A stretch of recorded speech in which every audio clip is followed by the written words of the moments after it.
2008ರ ಮಾಲೇಗಾಂವ್ ಸ್ಫೋಟ ಪ್ರಕರಣ.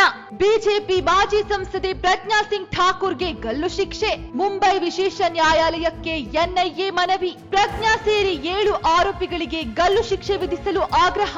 ಉಲ್ಟಾ ಹೊಡೆದ ಎನ್ಐಎ, ಇದರ ಹಿಂದಿದ್ಯಾ ಬಿಜೆಪಿ ಷಡ್ಯಂತ್ರ?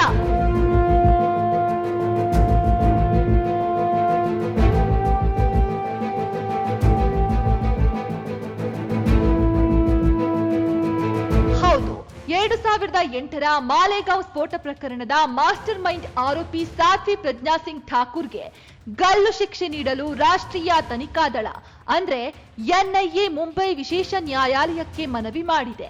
ಇವರ ಜೊತೆಗೆ ಇನ್ನುಳಿದ 6 ಆರೋಪಿಗಳಿಗೂ ಕೂಡ ಗಲ್ಲು ಶಿಕ್ಷೆ ವಿಧಿಸಲು ಆಗ್ರಹಿಸಿದೆ. ಈ ಹಿಂದೆ ಸಾಧ್ವಿ ಪ್ರಜ್ಞಾ ಸಿಂಗ್ ವಿರುದ್ಧ ಬಲವಾದ ಸಾಕ್ಷಿಗಳಿಲ್ಲ ಅಂತ ಹೇಳಿದ್ದ ಎನ್ಐಎ ಈಗ ಈ ರೀತಿ ಉಲ್ಟಾ ಹೊಡೆದಿದ್ಯಾಕೆ? ಇದರ ಹಿಂದೆ ಬಿಜೆಪಿ ಷಡ್ಯಂತ್ರ ಇದೆಯಾ? ಎಲ್ಲವನ್ನ ನೋಡೋಣ ಇವತ್ತಿನ ವಿಜಯ ಟೈಮ್ಸ್ ಟ್ರೆಂಡಿಂಗ್ ನ್ಯೂಸ್ ನಲ್ಲಿ.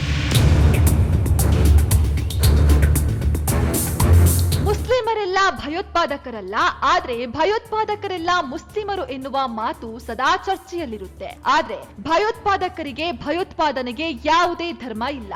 ಭಯೋತ್ಪಾದಕರು ಹಿಂದೂ, ಮುಸ್ಲಿಂ, ಸಿಖ್, ಕ್ರಿಶ್ಚಿಯನ್ ಎಲ್ಲಾ ಧರ್ಮಗಳಲ್ಲೂ ಇದ್ದಾರೆ. ಇದಕ್ಕೆ ಸಾಕಷ್ಟು ಸಾಕ್ಷಿಗಳಿವೆ. ಹಿಂದೂ ಧರ್ಮದಲ್ಲೂ ಕೂಡ ಭಯೋತ್ಪಾದಕರು, ಭಯೋತ್ಪಾದನಾ ಸಂಘಟನೆಗಳಿವೆ ಅನ್ನೋದಕ್ಕೆ ಮಾಲೇಗಾಂವ್ ಬಾಂಬ್ ಸ್ಫೋಟ ಪ್ರಕರಣವೇ ಸಾಕ್ಷಿ.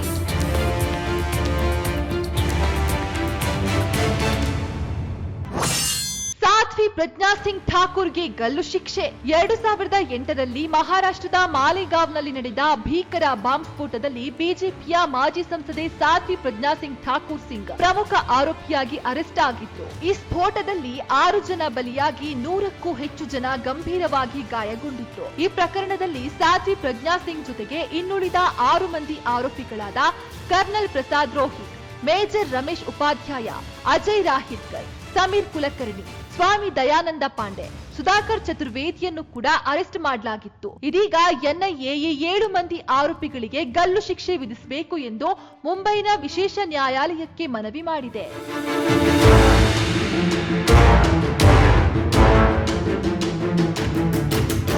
ಉಲ್ಟಾ ಹೊಡೆದ ಎನ್ಐಎ. 2017ರಲ್ಲಿ ಜಾಮೀನು, ಈಗ ಆರೋಪಿಗಳಿಗೆ ಗಲ್ಲು ಶಿಕ್ಷೆ ನೀಡಿ ಎಂದು ಹೇಳ್ತಿರುವ ಎನ್ಐಎ ತಂಡ ಈ ಹಿಂದೆ ಆರೋಪಿಗಳ ಪರವಾಗಿ ವಾದಿಸಿತ್ತು. 2008ರಲ್ಲಿ ಮಾಲೇಗಾಂವ್ನಲ್ಲಿ ಬಾಂಬ್ ಸ್ಫೋಟ ಆದ ಬಳಿಕ ಈ ಪ್ರಕರಣವನ್ನ ಮುಂಬೈನ ಆಂಟಿ ಟೆರರಿಸಂ ಸ್ಕ್ವಾಡ್ ATS ತನಿಖೆ ನಡೆಸಿತ್ತು. ಆದರೆ ಆ ಬಳಿಕ ಈ ಪ್ರಕರಣವನ್ನ ಎನ್ಐಎಗೆ ಹಸ್ತಾಂತರಿಸಲಾಯಿತು. ಆರಂಭದಲ್ಲಿ ಎನ್ಐಎ ಸಾಧ್ವಿ ಪ್ರಜ್ಞಾ ಸಿಂಗ್ ಪರವಾಗಿ ಬ್ಯಾಟಿಂಗ್ ಮಾಡಿತ್ತು. ATS ತನಿಖೆಯಲ್ಲೇ ಲೋಪವಿದೆ, ಸಾಧ್ವಿ ವಿರುದ್ಧ ಯಾವುದೇ ಸಾಕ್ಷಿಗಳಿಲ್ಲ ಅಂತ ಕೋರ್ಟ್ಗೆ ಹೇಳಿತ್ತು.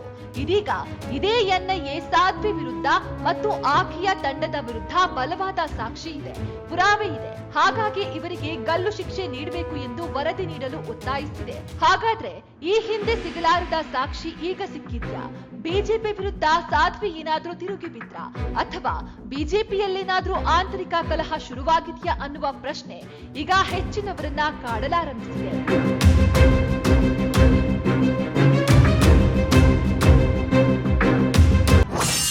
ಸಾಧ್ವಿ ವಿರುದ್ಧ ಸಿಕ್ಕ ಸಾಕ್ಷಿಗಳೇನು? ಸ್ಫೋಟಕ್ಕೆ ಬಳಸಿದ ಬೈಕ್ ಸಾಧ್ವಿಯ ಹೆಸರಲ್ಲಿತ್ತು, ಆದರೆ ಅದನ್ನ ಅವರು ಬಳಸಿ 2 ವರ್ಷ ಆಗಿತ್ತು ಎಂದು ಎನ್ಐಎ ವಾದಿಸಿತ್ತು. ಅಲ್ಲದೆ 6 ಜನರ ಜೊತೆಗೆ ಸಾಧ್ವಿ ಫೋನ್ ಮುಖಾಂತರ ಮಾತನಾಡಿದ ದಾಖಲೆಗಳು ಕೂಡ ಲಭ್ಯವಾಗಿವೆ. ಇದರಲ್ಲಿ ಆರೋಪಿಗಳು ಬಾಂಬ್ ಹೇಗೆ ಸ್ಫೋಟ ಮಾಡಬೇಕು ಎಂದು ಪ್ಲಾನ್ ಮಾಡಿದ್ರು.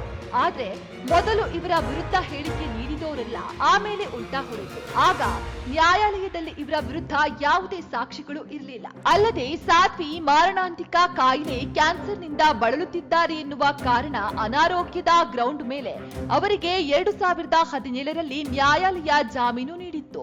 ಆದ್ರೆ ಜೈಲಿಂದ ಹೊರಬಂದ ಬಳಿಕ ಸಾಧ್ವಿ ಫುಲ್ ಆಕ್ಟಿವ್ ಆಗೇ ಇದ್ರು, ಫುಟ್ಬಾಲ್ ಆಡ್ತಾ ಇದ್ರು. ಅಲ್ಲದೆ ಬಿಜೆಪಿ ಅವರಿಗೆ ಲೋಕಸಭೆ ಟಿಕೆಟ್ ನೀಡಿ ಗೆಲ್ಲಿಸಿತ್ತು ಕೂಡ. ಆದ್ರೆ ಇದೀಗ ಇದೇ ಅಮಿತ್ ಶಾ ಮಂತ್ರಿಯಾಗಿರುವ ಕೇಂದ್ರ ಗೃಹ ಇಲಾಖೆಯ ಅಡಿಯಲ್ಲಿ ಬರುವ ಎನ್ಐಎ ಸಾಧ್ವಿ ಪ್ರಜ್ಞಾ ಸಿಂಗ್ ಠಾಕೂರ್ ಹಾಗೂ ಸಹಚರರಿಗೆ ಗಲ್ಲು ಶಿಕ್ಷೆ ವಿಧಿಸಲು ಸೂಚನೆಯನ್ನ ನೀಡಿದೆ.